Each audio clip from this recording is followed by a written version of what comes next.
Bonjour, je vais parler aujourd'hui du bouddhisme dans l'intention de connaître cette doctrine, ce dogme et puis ces gens qui ont cet élan intérieur particulier mais qui touche aujourd'hui beaucoup de monde et dont on parle beaucoup. Alors, Bouddha, euh, c'est d'après les textes, un certain Siddhartha Gautama, fils d'un prince d'une petite principauté, sur le versant indien de l'Himalaya, à la frontière avec le Népal, en Inde, et qui a vécu vers le milieu du VIe siècle avant notre ère. Et selon la tradition, sa vie se déroule en 12 tableaux, euh, dans lesquels il faut retenir que son père l'avait protégé de tout ce qui était difficile, savoir de voir la maladie, de voir la vieillesse, de voir la mort, de voir la pauvreté. Et il semble qu'il s'est échappé du château royal dans lequel il n'y avait pas de malades, pas de morts, pas de vieux, etc. Et il l'a rencontré, il a fait 4 rencontres, et il a rencontré des malades, des pauvres, des morts, des mendiants, et ça a contribué chez lui à ce qu'il ait une crise, et il a fait 6 ans d'ascèse, il s'est rendu compte que l'ascèse ne servait à rien, et du coup, il a défini sa doctrine que je vais expliciter ici en quelques mots. Mais auparavant, un peu de vocabulaire.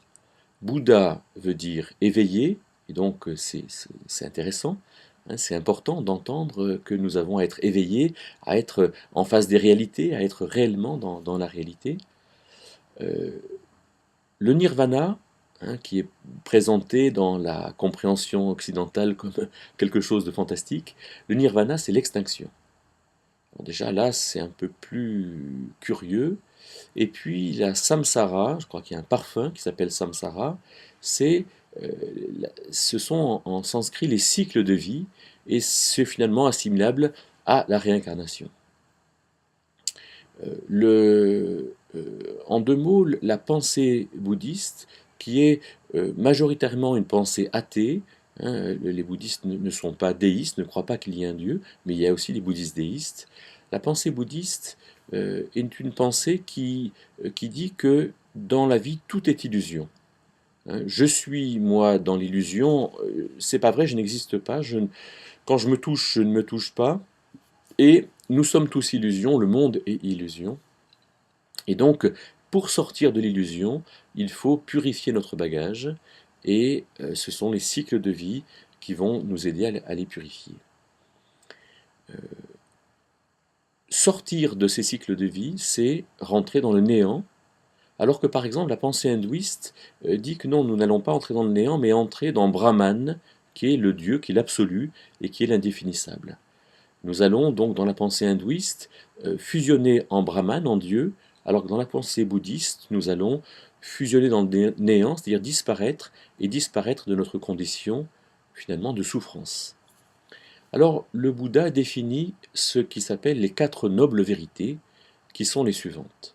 La première noble vérité, c'est que dans la vie, tout est souffrance. La deuxième noble vérité, c'est que la souffrance est liée au désir. La troisième, c'est que pour faire cesser la souffrance, il faut faire cesser le désir. Et la quatrième, c'est qu'il y a un octuple chemin lumineux qui mène à la cessation du désir.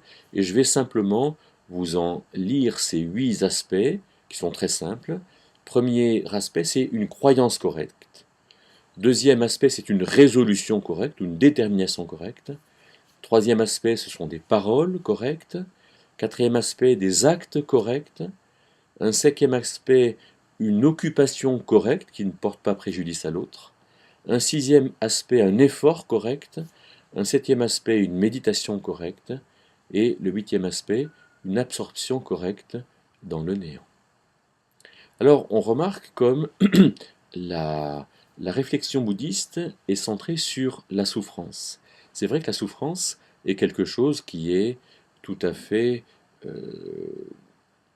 absurde et tout à fait inacceptable pour l'humain. Et on comprend que le bouddhisme place la souffrance au niveau du désir.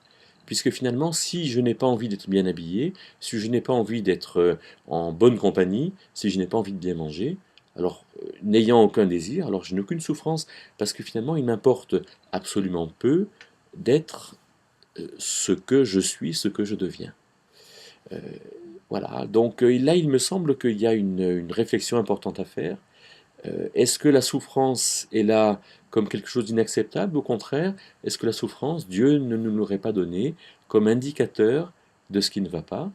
À moi de manger finalement, selon le désir que j'en aurai.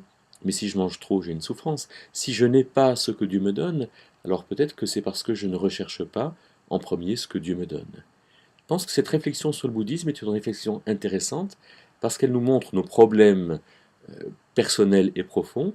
Peut-être qu'elle ne montre pas à quel point Jésus-Christ a réglé toutes ces choses en montrant comment Dieu nous avait visités et comment finalement en Dieu nous avons celui qui répond à nos désirs. Par exemple, Psaume 37, verset 4, fais de l'Éternel tes délices et il te donnera les désirs de ton cœur.